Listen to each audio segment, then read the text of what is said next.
RTI Live News. Ask for right. Welcome to RTI live news.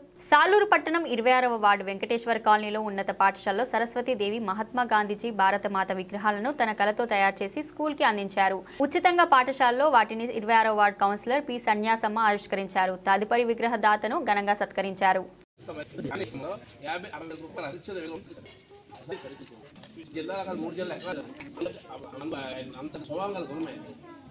ఇది 10 పైసలు గొప్ప, కానీ 100 పైసలు గొప్ప. అది ఎవరైనా ఎక్కడ చదివించారు ఎలాగుంటుందంటే, ఒక ఫంక్షన్ చిన్న 10 మంది వెళ్తారు, అదే పక్కింటి చనిపోతే 10 మంది తలుపు వేసేస్తారు.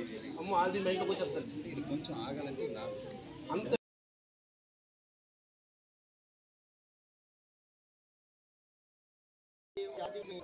చెప్తూ ఉండేవారు. వాటి వల్ల కొందరు పిల్లలు మోటివేట్ కూడా అయ్యారు. మొన్న మేడం గారు ఇంకా స్టెప్ ముందుకు వేసి, మీ పిల్లలు ఎవరైనా కొద్దిగా డ్రాబ్యాక్స్ ఎవరు ఉన్నా, వాళ్ళకి చదువు రాకపోయినా మా దగ్గర పంపించి నీకు ట్యూషన్ చెప్తాను, నేను ఆల్రెడీ బీఈడీ చేశానని చెప్పారు. సో అలాంటి ఒక పొలిటీషియన్ అయ్యుండి కూడా విద్యావేత్త అవ్వడం మా యొక్క గొప్పతనం. అది మా పాఠశాలకి మేము చేసుకున్న మంచితనం అదృష్టం అనుకోవచ్చు.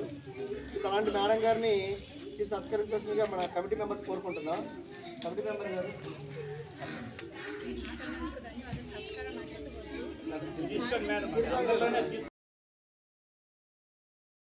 సాలూరు మున్సిపాలిటీ. ఇది Saluru municipality Venkateswara colony 26 ward MP UP school.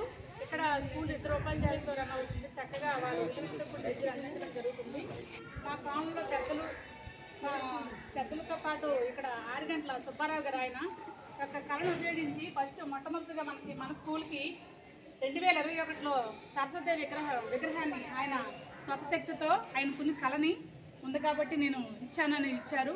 Next 2023 మన జాతిపిత గాంధీజీ గారి విగ్రహాన్ని స్కూల్కి ఆయన స్వశక్తితో చేశారు, ఇవ్వడం జరిగింది. ఇప్పుడు 2025 వచ్చేసరికి ఈరోజు మనందరం ఎరగంచదగిన విషయం, భారతమాత విగ్రహం అనేది ఎంతో పవిత్రతో కూడుకున్నది. మనందరం కూడా రుణపడి ఉంటాము. ఇలాంటి విగ్రహాన్ని మన స్కూల్కి ఇచ్చారండి.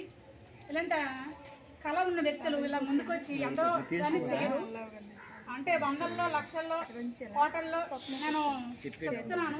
ఈ సద్రోహంతో అంటే నా సొంత శక్తిని ఎందుకు వినియోగించాలి, నా టైంని ఎందుకు ఇక్కడ ఉపయోగించాలనే భావన ఆయనకు లేకుండా ముందుకొచ్చి ఆయన కళ ఉంది కాబట్టి నా సొంత ఖర్చులతో నేను చేస్తానని స్కూల్కి ఇచ్చినందుకు నిజంగా ఆయన్ని మనందరం కూడా ఈరోజు అప్రిషియేట్ చేయాలండి. ధన్యవాదాలు.